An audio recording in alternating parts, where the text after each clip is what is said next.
করেছি, এই জায়গায় শেষ করছিলাম। আমরা এই রেসপিরেটরি গ্যাস দুটো পাবো, একটা হলো অক্সিজেন, একটা কার্বন ডাই অক্সাইড। এটা হয়ে গেল অর্গানিক আর ইনঅর্গানিক। অর্গানিক কোনগুলো? যেগুলো জীবদেহে তৈরি হয়। জীবদেহ আবার কয় ধরনের দেখেন, জীবগুলোকে ভাগ করা হচ্ছে, আগে দুই ভাগে ভাগ করা হতো কিন্তু এখন তিন ভাগে ভাগ করা হচ্ছে। এটা হলো প্রাণীরা, এই যে মানুষ, গরু, ছাগল, এগুলো হলো প্রাণী। আর উদ্ভিদ, এই যে গাছপালা, লতা পাতা, এটা হলো উদ্ভিদ।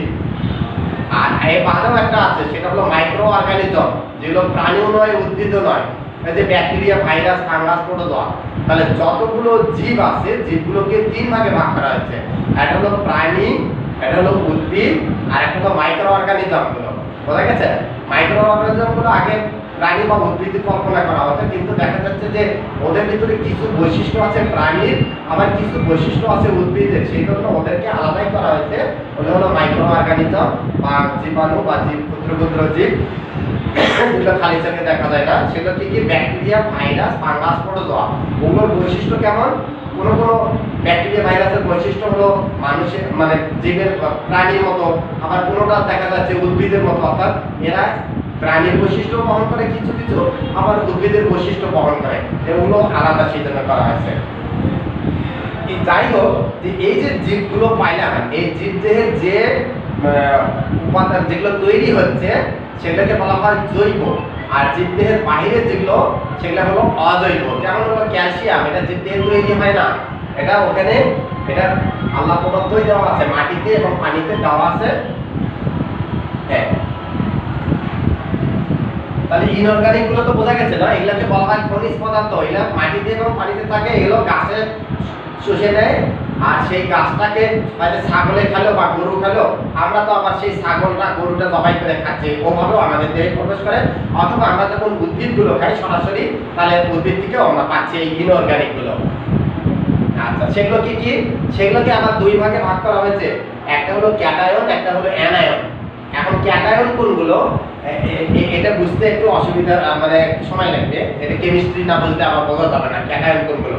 এর মধ্যে যেগুলো পজিটিভ চার্জ যুক্ত সেগুলো হলো ক্যাটায়ন, আর যেগুলো নেগেটিভ চার্জ যুক্ত সেগুলোকে বলা হয় অ্যানায়ন।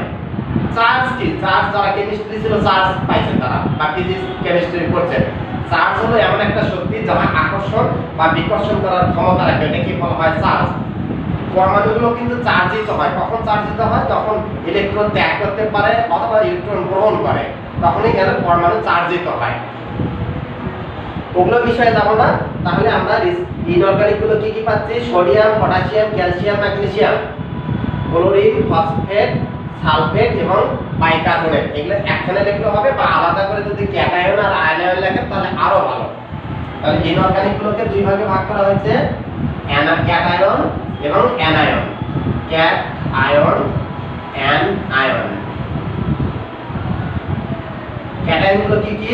ক্যালসিয়াম, ক্যালসিয়ামের দুটো প্লাস দেবেন, এটা পরে বুঝে দেবো তারা। আচ্ছা, সোডিয়াম আগে লাগে, সোডিয়ামটা বেশি দরকারি। সোডিয়াম, এটা আমরা খাদ্য লবণের ভিতরে পাই সোডিয়াম।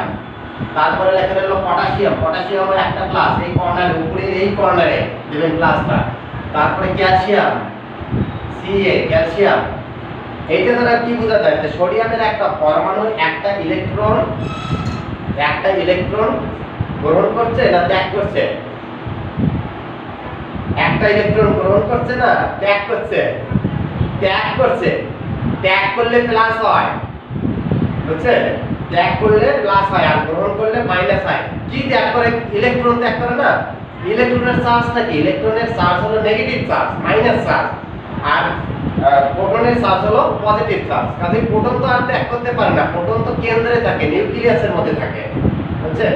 প্রোটন, নিউট্রন ওরা কেন্দ্রে থাকে, আর পরিভ্রমণ করে, চতুর্দিকে পরিভ্রমণ করে ইলেকট্রনগুলো।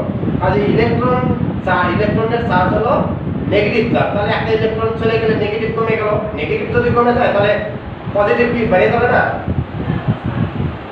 একটাই পরমাণুতে থাকে সমান সংখ্যক প্রোটন এবং ইলেকট্রন। স্বাভাবিক অবস্থায় যে কোনো পরমাণুতে সমান সংখ্যক প্রোটন এবং ইলেকট্রন থাকে। তাহলে একটা পরমাণুতে যদি 10টা প্রোটন থাকে, নিঃসন্দেহে ওই পরমাণুতে 10টা ইলেকট্রন আছে, বুঝছেন? এখন 10টা ইলেকট্রনের মধ্যে যদি একটা ইলেকট্রন চলে, এই 10টা প্রোটন 10টা ইলেকট্রনের ব্যালেন্স করে দিচ্ছে। তাহলে স্বাভাবিক অবস্থায় একটা পরমাণুর চার্জ হলো 0, কারণ +10 আর -10 কাটাকাটি করে 0 হয়ে যায়। কিন্তু যখনই একটা ধরেন 10টা প্রোটন আছে আর 10টা ইলেকট্রন আছে, তাহলে একটা ইলেকট্রন যদি চলে যায় তাহলে 9টা ইলেকট্রন থাকে, আর এদিকে প্রোটন কয়টা আছে? প্রোটন 10টাই থাকবে, এটা তো চলে যায় না বা আসে না। তাহলে 10টা প্লাস আর 9টা মাইনাস কাটাকাটি করেন তো কি থাকে? একটা প্লাস থাকে, বোঝা গেছে? তাহলে যখনই দেখবেন যে একটা প্লাস দেওয়া আছে, তার মানে একটা ইলেকট্রন চলে গেছে ওই পরমাণু থেকে, সোডিয়ামের পরমাণু থেকে একটা ইলেকট্রন চলে গিয়ে একটা পজিটিভ চার্জ, মানে একটা পজিটিভ চার্জ বেশি আছে। এবার দেখেন পটাশিয়াম একই অবস্থা, একটা ইলেকট্রন চলে গেছে ওরে পটাশিয়াম আয়ন তৈরি করছে। আয়ন কি? আয়ন হলো চার্জযুক্ত পরমাণুকেই আয়ন বলা হয়, এটা আমরা কেমিস্ট্রিতে বিস্তারিত জানবো। ক্যালসিয়ামের দুইটা ইলেকট্রন ত্যাগ করছে, সে হচ্ছে ক্যালসিয়ামের আয়ন। আমরা যদি শুধু এটা লিখি Ca, এটা হলো ক্যালসিয়ামের পরমাণু হয়ে গেল, আর যখনই Ca+ লিখবো প্লাস প্লাস, তখন হলো ক্যালসিয়ামের আয়ন হবে। আয়ন এটা আর এটার মধ্যে কি বোঝায়? এটার মধ্যে বোঝায় হলো স্বাভাবিক অবস্থায় একটা ক্যালসিয়ামে যতগুলো ইলেকট্রন থাকে ততগুলোই আছে, এটা কোনো কম বেশি হয় না। আর এটা দিয়ে বোঝা যায় যে স্বাভাবিক অবস্থায় একটা ক্যালসিয়াম পরমাণুতে যতগুলো ইলেকট্রন থাকে সেখান থেকে 2টা ইলেকট্রন চলে গেছে। ক্লিয়ার হচ্ছে? এটাকে বলবো আয়ন, আর এটা হলো পরমাণু। এটা আয়ন নয়, এটা হলো পরমাণু। এই পরমাণুই কখন আয়ন হচ্ছে? পরমাণুকে কখন আয়ন বলবো? যখন হলো চার্জিত হয়। কখন চার্জিত হয়? যখন ইলেকট্রন ত্যাগ করে অথবা ইলেকট্রন গ্রহণ করে। ইলেকট্রন গ্রহণ করলে হয় নেগেটিভ আয়ন, আর ইলেকট্রন ত্যাগ করলে হয় পজিটিভ আয়ন। যারা কেমিস্ট্রি ছিল তারা হয়তো বুঝছেন, যারা ছিল না তারা হয়তো কিছুই বোঝেন না, মন খারাপ করেন না। আস্তে আস্তে সব যদি জানার ইচ্ছা থাকে সব জানতে পারবেন দুনিয়াতে। ইচ্ছাটা আর চেষ্টাটা হলো বড় কথা। আর একটা দেখেন ম্যাগনেসিয়াম, Mg ম্যাগনেসিয়াম, হ্যাঁ এটাও 2 দেয়, তাহলে 2টা ইলেকট্রন চলে গেছে। এই চারটে পাচ্ছে, আরো কিছু আছে, এটা এই চারটেই না। তাহলে সোডিয়াম, পটাশিয়াম, ক্যালসিয়াম, ম্যাগনেসিয়াম রক্তে টেস্ট করলে আমরা এই আয়নগুলো পাবো। এগুলো হলো ক্যাটায়ন বা ধনাত্মক আয়ন। এবার অ্যানায়ন কি পাবো? ক্লোরিন পাবো। ক্লোরিন, এই যে লবণ খাচ্ছি এখান থেকে তো ক্লোরিন পাচ্ছি, আবার গাছের ভিতর থেকেও পাচ্ছি, সরাসরিও খাচ্ছি, আবার যে সরাসরি লবণগুলো এগুলো কিভাবে পাচ্ছি? এটা কি মাটি থেকে নেয়? মাটি থেকে নেয় না, কিন্তু যে পানিতে যেগুলো দ্রবীভূত অবস্থায় আছে ওইখান থেকে সংগ্রহ করে। তাহলে ক্লোরিনের একটা মাইনাস, তাহলে এটা দিয়ে কি বুঝবো? ক্লোরিনের একটা মাইনাস দিলাম যে এক ইলেকট্রন ত্যাগ করছে না গ্রহণ করছে?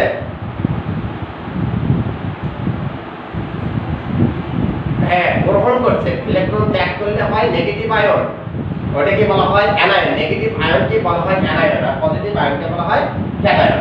আচ্ছা, এরপরে দেওয়া আছে ফসফেট, PO4, ফসফেট। এটা 3টে মাইনাস দেন, মানে 3 এটা দেখেন PO4 দিয়ে কি বোঝায়? ফসফেট, একটা ফসফরাসের পরমাণু এবং 4টে অক্সিজেনের পরমাণু একখানে হয়ে একটা, এটাকে বলা হয় রেডিকেল, বা এটাকে বলা হয় হলো মূলক, মানে পরমাণু গুচ্ছ বা মূলক বলা হয়। মূলক কি? মানে কয়েকটা পরমাণু, 2 বা ততোধিক পরমাণু একত্র হয়ে যদি একটা আয়ন গঠন করে, হ্যাঁ, ওটাকে বলা হয় হলো রেডিকেল, বা ওটাকে বলা হয় হলো পরমাণু গুচ্ছ বা রেডিকেল বা মূলক বলা হয়, মূলক। তাহলে ফসফেট একটা অ্যানায়ন, ফসফেটটাও পাবো আমরা এর ভিতরে। এরপরে সালফেট, SO4, এটা আমরা রক্তের ভিতরে পাবো।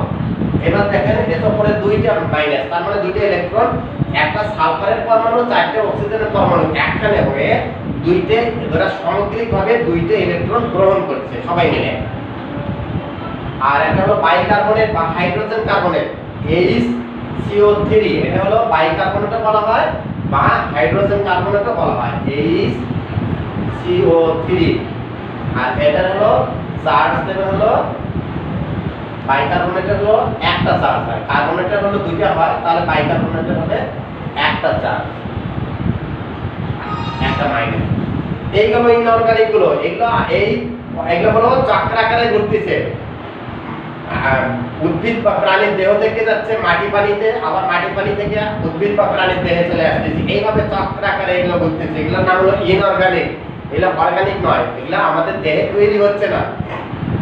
এটা খালি প্রয়োজন লাগতেছে, দেহ গঠনের জন্য প্রয়োজন লাগতেছে, কিন্তু দেহে এগুলা তৈরি হচ্ছে না। দেহে যেগুলো তৈরি হচ্ছে সেগুলোকে বলবো হলো অর্গানিক। হ্যাঁ, কি কি তৈরি হচ্ছে সেগুলো, এই তৈরিটা হয় কোথা থেকে? আমরা যে খাদ্য খাই এই খাদ্যের উপাদানগুলো থেকে সেটা তৈরি হচ্ছে, সেগুলো হলো অর্গানিক। সেগুলো আমরা দেখবো এখন। অর্গানিক তাহলে আমরা এইটুকু দেখেন কোন অংশ বাদ পড়ে গেছে কিনা, সবকিছু দেখা যাচ্ছে কি? বাইকার্বনেট পর্যন্ত দেখা যাচ্ছে, একদম নিচে যাচ্ছে বাইকার্বনেট, এই পাশে হলো এটা তো শীটে দেওয়াই আছে। হ্যাঁ, এখন আমরা এই অংশটা মিশাবো, কিন্তু দেখেন একটা অংশ মিশাবো, সেই অংশটা কি? এই সলিডের অংশটা থেকে এই ইনঅর্গানিক কথাগুলো মিশিয়ে দেবো, মিশিয়ে দিয়ে অর্গানিক গুলো এবার বানাবো। অর্গানিক, যে অর্গানিক কি কি পাওয়া যায়।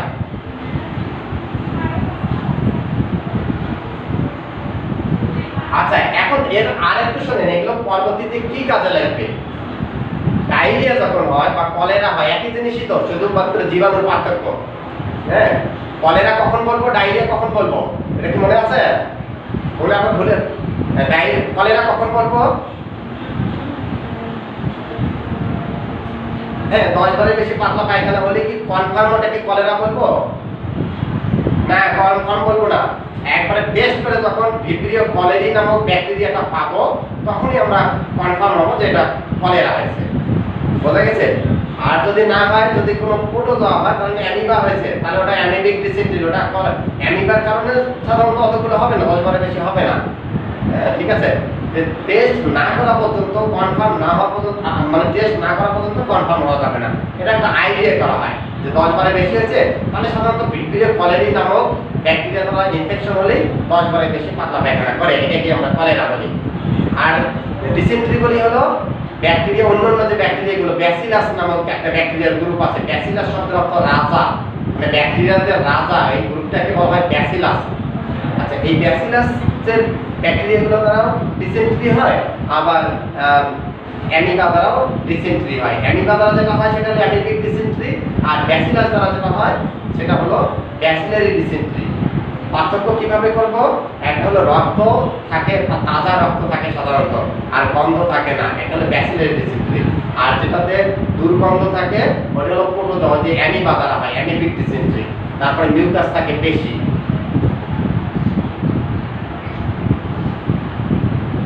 আর চিকিৎসার ক্ষেত্রে কি? ব্যাকটেরিয়া মারার জন্য হলো অ্যান্টিবায়োটিক, আর প্রোটোজোয়া মারার জন্য অ্যান্টিপ্রোটোজোয়া ড্রাগ, সেটা তো জানাই আছে, মেট্রোনিডাজল, অর্নিডাজল, সেকনিডাজল, টিনিডাজল, এগুলো। তারপরে আরেকটা, হ্যাঁ আরেকটা আছে না, ওই যে এর আগের ক্লাসে করালাম যে, আর হ্যাঁ হ্যাঁ নিটাজাক্সানাইড, নিটাজাক্সানাইড, গুড বলছেন, ভালো কথা, খুব সুন্দর। নিটাজাক্সানাইড, এই নিটাজাক্সানাইড খুব একটা গুরুত্ব, কিন্তু নিটাজাক্সানাইড কিন্তু আইএনএন প্রোডাক্ট। আইএনএন প্রোডাক্টের কিন্তু কিছু অসুবিধা আছে। সেই আইএনএন প্রোডাক্ট কি, বিপি প্রোডাক্ট কি, ইউএসপি কি? বিপি হলো ব্রিটিশ ফার্মাকোপিয়া, এটা লন্ডনের ব্রিটিশদের মালিকানাধীন প্রোডাক্ট, যেগুলোতে লেখা, যে ঔষধগুলোতে লেখা, যেমন প্যারাসিটামল, এটা কার প্রোডাক্ট? এটা হলো বিপি, মানে ব্রিটিশ ফার্মাকোপিয়া। আর ইউএসপির কিছু প্রোডাক্ট আছে, এটা ইউনাইটেড স্টেট অর্থাৎ আমেরিকা এটা কন্ট্রোল করে। আর যেগুলো আইএনএন লেখা আছে, আইএনএন প্রোডাক্ট, মানে এর কোনো, এটা ব্রিটিশও মালিক না, এটা আমেরিকাও মালিক না, এটার মালিকানা কেউ নাই, কিন্তু এটা রিসার্চ করার জন্য দিছে ইন্টারন্যাশনাল নন প্রোপ্রাইটারি নেম, মানে এর মালিকানা কেউ নেই। এটা রিসার্চ করার জন্য তৃতীয় বিশ্বের দেশগুলোতে আইএনএন প্রোডাক্টগুলো চলে বেশি, বুঝছে? এটা রিসার্চ করা হচ্ছে, আপনাকে আমাকে গিনিস পিগের মতো ব্যবহারও করা হচ্ছে, তারা ডাটাও নিয়ে নিচ্ছে। এই যে ফেসবুক চালাচ্ছি, সব তথ্য নিয়ে নিচ্ছে তারা, হ্যাঁ, এইভাবে।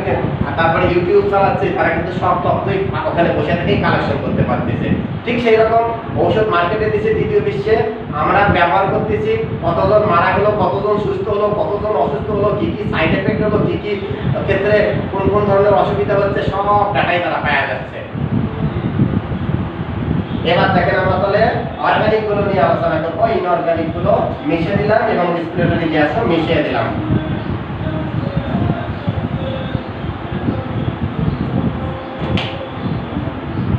অর্গানিক যেগুলো আছে এগুলোকে 4 ভাগে ভাগ করা হয়েছে। একটা হলো প্রোটিন, তাহলে অর্গানিক গুলোকে 4 ভাগে ভাগ করা হয়েছে, এই পর্যন্ত টাইমলাম। একটা হলো প্রোটিন, PROTEIN, প্রোটিন। তার হলো non protein nitrogenous substance, non protein nitrogenous substance, non protein, non protein লিখতে হবে। আর একটু যদি ভালো করে লেখেন নন প্রোটিন নাইট্রোজেনাস সাবস্ট্যান্স লেখেন তাহলে আলো হবে। Non protein nitrogenous substance, SUBS substance. এই নন প্রোটিন নাইট্রোজেনাস সাবস্ট্যান্স কোনগুলো আর প্রোটিন কোনগুলো? প্রোটিন, এই প্রোটিনগুলো কিভাবে পাচ্ছি? আমরা যে প্রোটিন জাতীয় খাবারগুলো খাই, বলেন তো প্রোটিন জাতীয় খাবারগুলো কি কি? হ্যাঁ, গুড। মাছ, মাংস, ডিম, দুধ, এগুলো হলো প্রোটিন জাতীয় খাবার। এই প্রোটিন জাতীয় খাবারগুলো খাচ্ছি, এগুলো আমরা ডাইজেস্টিভ সিস্টেমে এগুলো ডাইজেস্ট হচ্ছে, মানে হজম হচ্ছে, খাদ্যের ভিতর থেকে প্রোটিনগুলো বের হয়ে আসতেছে। হওয়ার পরে এটা একটা পোর্টাল ভেইন আছে ডাইজেস্টিভ সিস্টেম থেকে, যেটা লিভারে গেছে, এখানে থাকে লিভার, লিভার মানে কলিজা। এই পোর্টাল ভেইনের মাধ্যমে এটা লিভারে যায়, মানে কলিজায় যায়। কলিজায় যাওয়ার পরে এই কলিজার যে কোষগুলো এটাকে 4 ভাগে ভাগ করে, এই প্রোটিনগুলোকে কয় ভাগে ভাগ করে? 4 ভাগে ভাগ করে। অর্থাৎ খাদ্য থেকে যেটা পাই ওটাকে বলা হয় ডায়েটারি প্রোটিন। এই ডায়েটারি প্রোটিন যখন লিভারে গেল, লিভার এটাকে 4 ভাগে ভাগ করে দেয়। সেই 4টা অংশ এখানে দেওয়া আছে। একটা অংশ নাম অ্যালবুমিন, একটা হলো গ্লোবিউলিন, একটা হলো ফাইব্রিনোজেন, আর একটা হলো প্রথমবিন। এই 4টা হলো প্লাজমা প্রোটিন। আমরা প্লাজমা কি? রক্ত রস। রক্ত যদি টেস্ট করি তাহলে এই 4 ধরনের প্রোটিন আমরা পাবই। এরপরেও আছে কিছু কমপ্লিমেন্ট, সেটা পরে বলবো। আচ্ছা, তাহলে প্রোটিনগুলোকে কয় ধরনের প্রোটিন? 4 ধরনের। Albumin, globulin, fibrinogen, প্রথমবিন। Albumin, globulin, fibrinogen, প্রথমবিন। Albumin, globulin, fibrinogen, আর হলো প্রথমবিন। প্রথমবিন। এই 4 ধরনের প্রোটিন পেলাম। কিভাবে পেলাম? আমরা যে ডায়েটারি প্রোটিন অর্থাৎ খাদ্য থেকে যে প্রোটিনগুলো পাইছি সেগুলো লিভারে গেছে, লিভার এটাকে 4 ভাগে ভাগ করছে। অ্যালবিউলিন বানাইছে, ফাইব্রিনোজেন বানাইছে, প্রথমবিন বানাইছে। আমরাও তো বানাই অনেক কিছু, যেমন চাল থেকে অনেক কিছু বানাই না? কখনো ভাত বানাই, কখনো পোলাও বানাই, কখনো রুটি বানাই, কখনো পিঠা বানাই, কখনো পায়েস বানাই, বিভিন্ন ধরনের। যে ওই রকম লিভারে ওই প্রোটিনগুলো যাওয়ার পরে 4 ভাগে ভাগ হয়ে যায়। এটা হলো অ্যালবুমিন, গ্লোবিউলিন, ফাইব্রিনোজেন, প্রথমবিন। এগুলো রক্তে পাবো আমরা। এইগুলো কোনো দেখবেন যে কোনো ডিজিজের ক্ষেত্রে অ্যালবুমিন বেড়ে গেছে, কোনো ডিজিজের ক্ষেত্রে প্রথমবিন বেড়ে গেছে। এই জিনিসগুলো আমরা পরবর্তীতে রিসার্চ করব। হ্যাঁ, তাহলে প্রোটিনগুলো সম্পর্কে জানলাম। হ্যাঁ, কি জানলাম? যে খাদ্য থেকে যে প্রোটিন পাইলাম সেই প্রোটিনকে বলবো ডায়েটারি প্রোটিন। আর ডায়েটারি প্রোটিন যখন লিভারে পৌঁছলো, লিভার এটাকে 4 ভাগে 4 ধরনের প্রোটিন তৈরি করলো। আমরা যেমন ধান যখন মেশিনে দেই, ধান তৈরি করতে কি প্রথম মূল টার্গেটটা কি? চাল বাই করা, তাই না? কিন্তু চাল বাই করতে দেখা যাচ্ছে একদিকে গেছে কুড়াগুলো, একদিকে গেছে তুষগুলো, কি যেটা বলে ওগুলাকে বিভিন্ন দিকে বিভিন্ন অংশ দিচ্ছে। ঠিক সেই রকম এই প্রোটিন থেকে এই প্রোটিনগুলো তৈরি করতে কিছু বর্জ্য পদার্থ তৈরি হয়ে, মানে প্রোটিনের মতোই এটাকে প্রোটিন, কিন্তু নন প্রোটিন নাইট্রোজেনাস সাবস্ট্যান্স বলা হয়। এটা হলো বর্জ্য পদার্থ। সেগুলো কি? সেগুলো হলো দেখেন কি?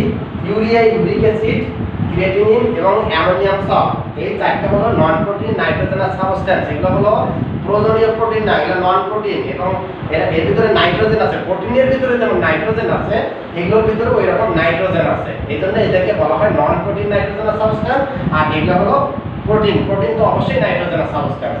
তাহলে এগুলো হলো প্রোটিনের মতন, কিন্তু প্রোটিন নয়। সেগুলো হলো নন প্রোটিন নাইট্রোজেনাস সাবস্ট্যান্স। এগুলো কি? ইউরিয়া, ইউরিক অ্যাসিড, ক্রিয়েটিনিন এবং অ্যামোনিয়াম সল্ট। এগুলো তাহলে কি হয়? এগুলো কিন্তু বর্জ্য পদার্থ। এগুলো কিডনির মাধ্যমে বের হয়ে যায়।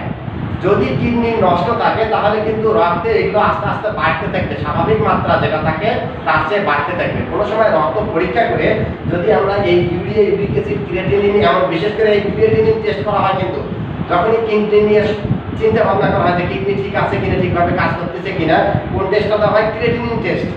একটা টেস্ট করলে বোঝা যায় যে ক্রিয়েটিনিন যদি রক্তে বেড়ে যায় তাহলে বুঝবো যে এটাকে কিডনির মাধ্যমে, মানে ইউরিনের মাধ্যমে, ইউরিন মানে পেশাব, পেশাবটা তৈরি করে কে? কিডনি তো তৈরি করে। ওই পেশাবের মধ্য দিয়ে এই বর্জ্য পদার্থগুলো বের হয়ে যায়। যদি না হতে পারে তাহলে রক্ত কিন্তু জমতে থাকে এগুলো। তাহলে আমরা সেই কয়টা লিখি কি কি? Urea, uric acid, creatinine, ammonium salt. Urea, uric acid,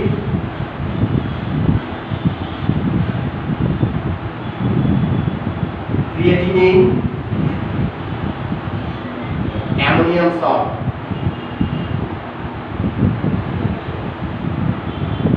তাহলে আমরা প্রোটিন পেলাম আর নন প্রোটিন নাইট্রোজেনাস সাবস্টেন্স পেলাম। নন প্রোটিন নাইট্রোজেনাস সাবস্টেন্স গুলো কি দেহের জন্য দরকারি না অদরকারি? বুঝলে না? এই দুটো গ্রুপের কোনটা দরকারি কোনটা দরকারি নয়? প্রোটিন গুলো দরকারি, এই চার ধরনের প্রোটিন, আর এগুলো হলো নন প্রোটিন গুলো দরকারি নয়। এগুলো হলো বর্জ্য পদার্থ। যেমন একটা শার্ট, এই শার্টটা তৈরি করতে আগে কিনে নিয়ে যাচ্ছে কাপড়, এই কাপড় থেকে টুকরে টুকরে করে এই শার্টটা তৈরি করছে, কিন্তু ওই যে এখানে কিছু শার্ট রয়ে গেছে, সেই শার্টগুলো হলো রুমের জন্য বর্জ্য পদার্থগুলো বের করে দিতে হবে রুম থেকে, তা নাহলে রুম পরিবেশ নষ্ট হয়ে যাবে। ঠিক সেই রকম এগুলো হলো রক্তের বর্জ্য পদার্থ। এগুলো কিভাবে রক্ত থেকে বের হয়ে যায়? হ্যাঁ, মূত্রের মাধ্যমে, পেশাবের মাধ্যমে বের হয়ে যায়। আর পেশাব তৈরি করে কে? কিডনি। ইউরিনারি সিস্টেম আমরা পড়ছি না, ইউরিনারি সিস্টেম। ইউরিনারি সিস্টেমের মূল অর্গানটাই হলো কিডনি। আর কিডনিতে থাকে, একটা কিডনিতে থাকে 10 লক্ষ নেফ্রন। তাহলে দুই পাশে দুটো কিডনি থাকে, সেই দুইটা কিডনিতে থাকে 10-20 লক্ষ নেফ্রন। এই নেফ্রনগুলোর কাজই হলো মূত্র তৈরি করা। আর মূত্র তৈরি করার মূল কারণ হলো এই বর্জ্য পদার্থ, মূল উদ্দেশ্য হলো এই বর্জ্য পদার্থগুলো বের করে দেওয়া। কিডনির অবস্থান কোন জায়গায় বলেন তো? কোমরের ওখানে না, শোনেন দেখেন, এইভাবে যদি দাঁড়াইলে যে কুনোই আছে না, এটাকে তো আমরা কুনোই বলি, তাই না? না, ওইখানে কিডনি না, ওইখানে কিডনি না, আপনি যেখানে দেখালেন ওটা কিডনি না। এই যে এটা কুনোই, এইখানে দাঁড়ালে পরে কুনোই বরাবর যদি আমি এই জায়গাটা থোরাক্সের এখানে কাটে ফেলি, থোরাক্সের নিচে, এটা তো থোরাক্সের নিচে, এই জায়গাটা যদি কাটি তাহলে এ পাশে পাবো রাইট কিডনি, এ পাশে পাবো লেফট কিডনি। মনে থাকবে এই কুনোই বরাবর, এই কোমরের এখানে না, যে কোমর ব্যথা করলো কিডনির ব্যথা না। হ্যাঁ, কিডনির অবস্থান হলো এইখানে। তাহলে আমরা প্রোটিন এবং নন প্রোটিন পেলাম। এবার আরেকটাতে যাই, নিউট্রিয়েন্টস। নিউট্রিয়েন্টস হলো পুষ্টি উপাদান, যেগুলো দিয়ে দেহটা পুষ্ট হয়, মোটা তাজা হয়, এগুলো হলো পুষ্টি উপাদান। সেগুলো কি কি? একটা হলো glucose, amino acid, fatty acid, আর হলো ভিটামিন। এই কয়টা হলো নিউট্রিয়েন্টস। একটা হলো গ্লুকোজ এন্ড আদার্স। গ্লুকোজ কিন্তু একটা কার্বোহাইড্রেট, এরকম আরো কিছু কার্বোহাইড্রেট আছে, যেমন হলো ফ্রুক্টোজ, গ্যালাক্টোজ, এগুলো কার্বোহাইড্রেট। অতগুলো লিখে নেই, আপনারা শুধু গ্লুকোজ লিখলেই হবে। গ্লুকোজটা কোথা থেকে আসছে? কার্বোহাইড্রেট থেকে আসছে। অ্যামাইনো অ্যাসিডটা কোথা থেকে আসছে? অ্যামাইনো অ্যাসিড হলো প্রোটিন থেকে আসে। অ্যামাইনো অ্যাসিড তৈরি হয় প্রোটিন থেকে। ফ্যাটি অ্যাসিড কোথা থেকে তৈরি হয়? ফ্যাট থেকে। তারপরে ভিটামিনগুলো নিয়ে অনেক আলোচনা করবো হলো ফার্মাকোলজি 2-তে। ফার্মাকোলজি 2 কি পড়াইছে? তাহলে ভিটামিন পড়াইছে না?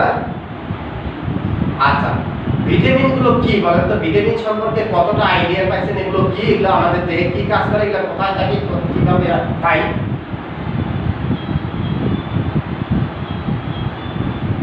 কেউ বলতে পারবেন ভিটামিন সম্পর্কে 2-1টা কথা বলেন? ভিটামিনগুলো কি আসলে? হরমোন করা আছে, হরমোন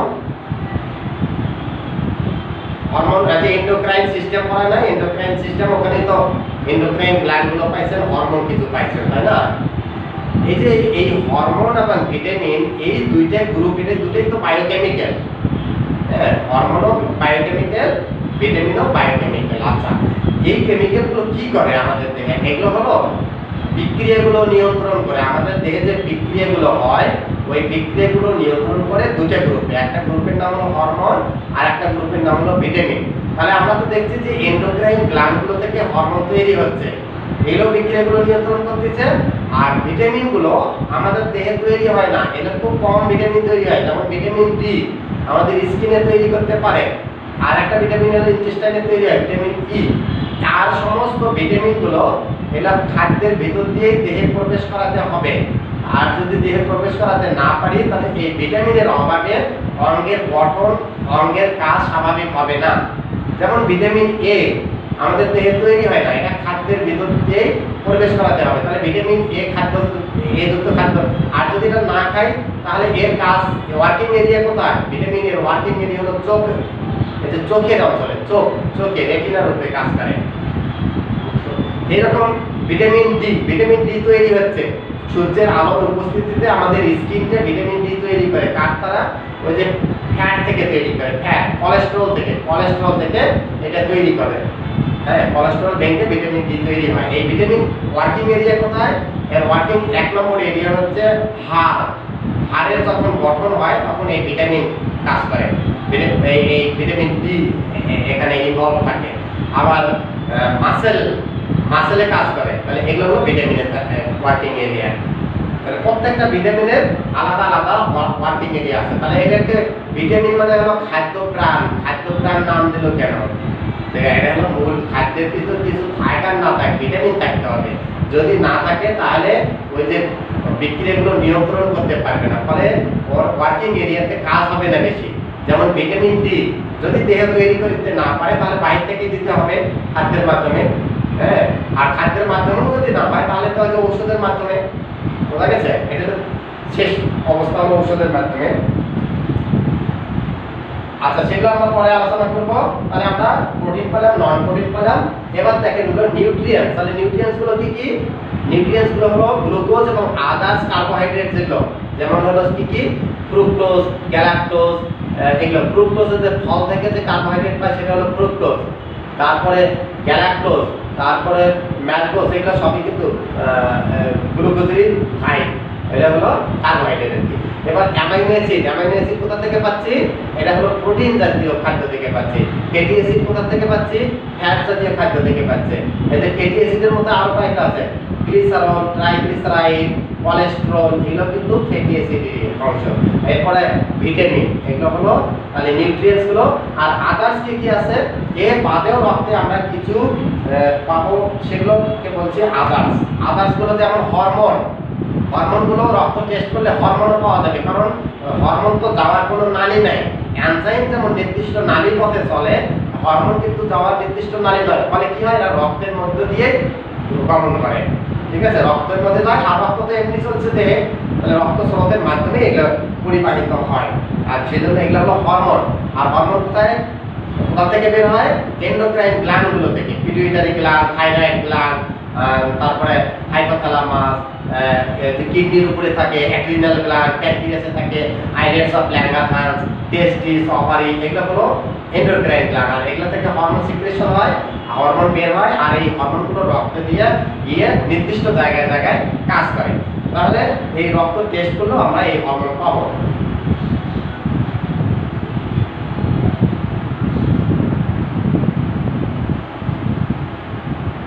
হ্যালো, আচ্ছা দেখা যাচ্ছে না? তাহলে মোটামুটি হয়ে গেছে এনজাইম, আর হলো অ্যান্টিবডি, আর হলো কমপ্লিমেন্টস, এগুলো হলো আদার্স। ঠিক আছে, মোটামুটি এটা হয়ে গেল কিন্তু। থাকে আজকে, আল্লাহ হাফেজ।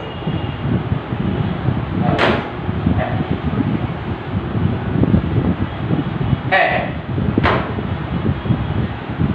আচ্ছা, এখন তাহলে পরীক্ষা দিতে একটা একটা করে পরীক্ষা দেওয়ার সময় এখান থেকে পাঠিয়ে দেবো কিন্তু। হ্যাঁ, তাহলে ওখানে গিয়ে পরীক্ষা নিয়ে আসবে, কিছু প্র্যাকটিক্যাল। যখনই পরীক্ষা নিতে যাবে তখনই প্র্যাকটিক্যালও কিছু করাবে। আপনাদের জুনের ভিতরেই শেষ করে দেবো।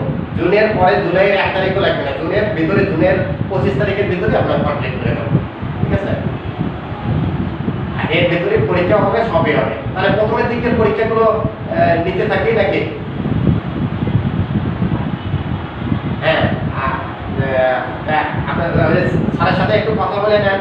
এর ভিতরে পরে ওখানে আবার একটু করোনার বেশি ভয় করে। হ্যাঁ, ওখানে তো পরীক্ষা নেওয়ার জন্য যাবে, আর গিয়ে প্র্যাকটিক্যালও করাবে, পরীক্ষাও নেবে। ঠিক আছে, আচ্ছা আচ্ছা, হ্যাঁ, শুনেন তার কাছে। ওকে, আসসালামু আলাইকুম।